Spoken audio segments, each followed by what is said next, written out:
Assalamualaikum warahmatullahi wabarakatuh. Sugeng enjang para pemirsa, kula Muhammad Iqbal Junior Uniantono badhe micanten sekilas pawarta sing ana ning daerah Kecamatan Sresek. Dalan Kabupaten saka wilayah Kecamatan Sresek punika Kutha Sampang rusak lan padha ngrowok.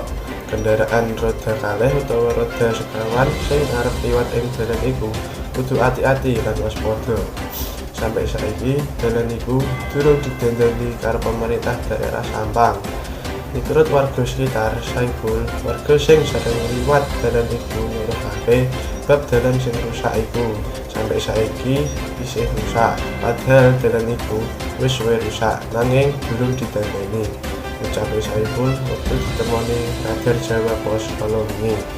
Akibat dalan sing rusak iku mau ndadekno akeh wong sing nganggo kendaraan roda kalih utawa roda sekawan ngalami kecelakaan ana ing dalan iki.